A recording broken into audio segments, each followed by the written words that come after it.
To begin, navigate to your site and select Templates in the left-hand menu.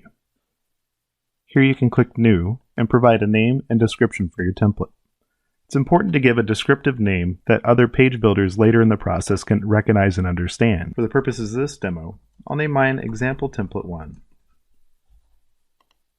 As the template is created, you'll see warning signs where the slots need additional modules.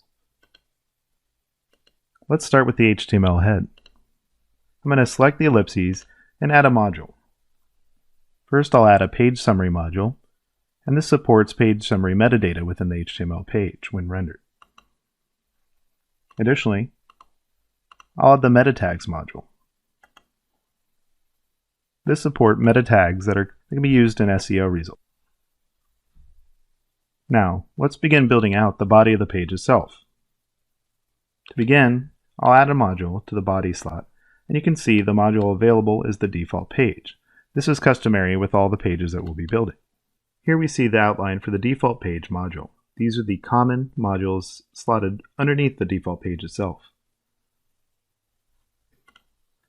So here, we'll add page fragment, and we'll select our header container.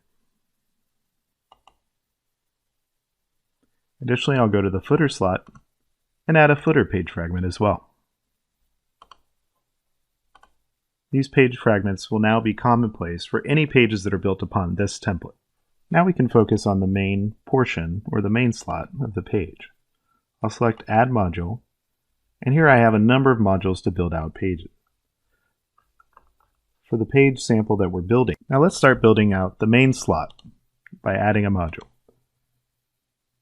Here we have a wide option of modules available, and you can scroll to see descriptions and names for each of these modules. I'm going to add a module and select the container module. This is a general module that can be used to fill with all types of other modules nested underneath. Now, because I want this to be a marketing page, I want to name my modules specifically so that page builders know what they're referencing when they see.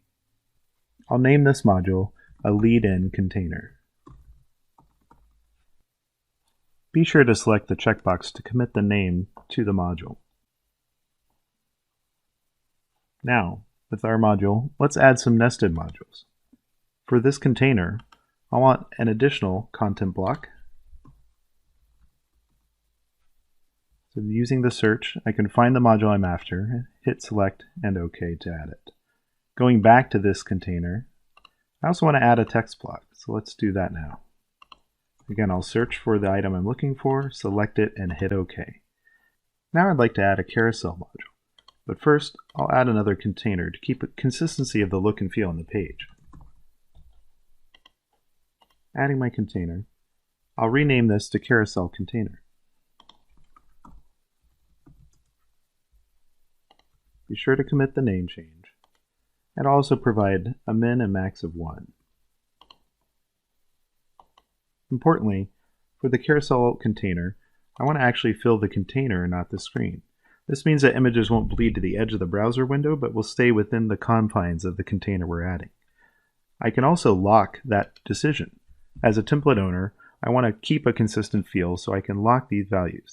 If I left unlocked, I could still set these values as maybe a default that others will use going forward. Importantly, that gives the creation ability for the page builder to make a decision, or you control as a template designer what that decision is. Now, going to that container, I'll actually add the carousel module I'm after. The carousel will show a number of items in the attributes field.